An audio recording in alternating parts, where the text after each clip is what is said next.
What's good, y'all? I'm Jerry, back at it again with another video. This is 10 times WWE wrestlers abuse their power. When a wrestler abuses his or her power, it's because of backstage influence that the wrestler has with Vince McMahon or some higher up that's connected to Vince McMahon. It could either be a wrestler, somebody like John Cena being the top guy of the company, not really liking some other wrestler's work and can kind of stall their push that Vince McMahon probably had in mind, or somebody killing another wrestler's push by a wrestler getting accidentally injured in the ring by another wrestler who WWE had in mind, or WWE might not even like a person's accent or the way that he looks on camera. Other crazy stuff like that. But let's hop into the video, man. You are the same guy that you've always been. You're a bully who likes to throw his weight around and push people. They legitimately did not like each other. When top stars have used their position and power to manipulate WWE All the time. superstars' careers. Instances of superstars using their power negatively have occurred a number of times throughout the years, and they're usually fascinating stories in relation to why the superstar decided to use their backstage power in this way. In theory, superstars shouldn't be impacting other talents as careers at all. Not at all. In an adverse way. The WWE management should be the ones who decide what happens on the show, and to give some of these superstars power was a recipe for disaster.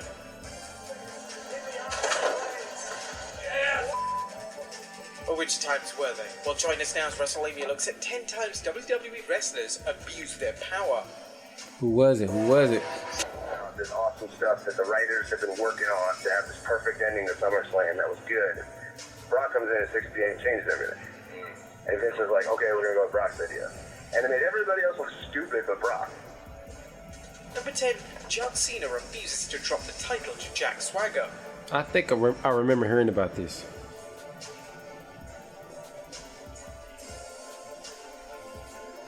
Back in 2010, WWE would award the Money in the Bank briefcase to Jack Swagger. They had plans for Swagger and a world title reign was about to follow. The initial plan for Swagger's push was for Swagger to cash in on the then champion John Cena. However, Cena used his backstage power to cancel these plans immediately. Speaking on the Talk Is Jericho show, Swagger would explain that Cena simply refused to lose the WWE title to Swagger and revealed, I had a little inclination, but I had no idea what was going to happen. The night before, I had teased it on Raw where I almost hit Cena with the briefcase. I snuck up on him, and then we had one of his brilliant promo segments. Later, come find out, he refused to do the job for me for the World Championship. But we will talk about that. As the most unselfish top man in the business. That's crazy. Instead, WWE decided to go down a different He lost to Jericho. Would have Swagger cash in on Chris Jericho to win the I remember title this. over on the SmackDown brand. Swagger's world title reign would completely fall flat though anyway, as he was never taken seriously as a legitimate world champion in WWE. Number 9, Hulk But they Hogan's tried to run it back with him again in 2010. WrestleMania 9 is often But he got considered to be arrested. one of the worst WrestleMania events of all time. Now, one of the main reasons for this sentiment is that the ending featured Hulk Hogan using his backstage power to change the finish to the biggest show of the year. The initial plan was for Yoko to win the WWE title against Bret Hart in the main event, but upon hearing this, Hogan decided to go to Vince McMahon directly and inform him that not having a babyface on top to close the show will be met with a huge negative response from fans. Instead of pitching Bret to retain the title, Hogan instead suggested that he challenges Yokozuna to an impromptu match and win the title. Naturally, Vince agreed. Hogan did a lot of Close out WrestleMania messed up 9 stuff as during his WWE career, champion. behind the Hogan never scenes, believed that Bret was good enough to pass the torch on just to protect his character. Derails Kofi Kingston's push. When WWE began to Now I remember push this. Kofi Kingston in 2009, was seen as a major step forward for WWE. Fans had grown tired of John Cena and Randy Orton in the main event, and Kofi was a welcome change for a lot of fans. As part of his push, Kofi I remember was that. involved in a heated feud with He Orton, and Kofi put a pen on that represented NASCAR. extremely well for the most part, as he secured a number of high-profile victories, including a win over Orton at 2009 Survivor Series. However, this push was quickly derailed following a triple threat match between Kofi, Orton, and Cena. And during this now infamous matchup, Kofi would forget the finish to the match, and as a result, this absolutely enraged Orton. Orton would lash out in the middle of the ring, and once the match was over, he would complained directly to WWE management about Kofi. Unfortunately, Kofi's push ended there, but the real-life incident would form a storyline between the two men a decade later, when the two feuded over the title in the summer of 2019. Number 7, Roman Reigns cancelled. I'm glad Kofi got his moment. But one of the ongoing storylines in 2020 was the story of Nia Jax continuously putting Lana through the announce table. This was supposed to continue at the Survivor Series pay-per-view, with Nia once again putting Lana through a table. But this planned table spot was ultimately cancelled by Roman Reigns, as Reigns wanted to use a table spot in his match with Drew McIntyre. Reigns believed that having 2 table spots in the same show would make one of the spots mean much less. Amazingly, Reigns managed to get the table spot for the women removed completely using his backstage power. Now, according to Lana, this didn't sit well with Nia. Nia and Reigns got into a backstage confrontation over this. It was clear that Reigns' backstage power was simply too powerful for the WWE to ignore. Number 6, John Cena stops That's the number one guy right now. Push. When Alex Riley split apart from The Miz in 2011, he managed A-Rod could have had a good push too, man. Riley had a great look, and the feud with The Miz presented him as a legitimate, incredible star for WWE. He could have been a good champion. Riley would secure the biggest win of his career at Capital Punishment pay-per-view. I wonder, do he still wrestle? Over The Miz, and there were rumors that Vince McMahon was high on him. This all came crashing down, though, after John Cena halted any plans for Riley to be pushed in the company. It was reported that Cena had a number of issues with him, and the two never met eye to eye. This led to Cena getting in Vince's ear, and Riley would fall dramatically down the card. Eventually, he would move to NXT, and he would take on a new role as a commentator. He would be released in 2016, but to this very day, he blames Cena for his WWE career not turning out as planned. Number 5, Triple H's Reign of Terror. Triple H's Reign of Terror refers to a time period between 2002 and 2005 where Triple H was this man headlined 3 different WrestleManias as champion.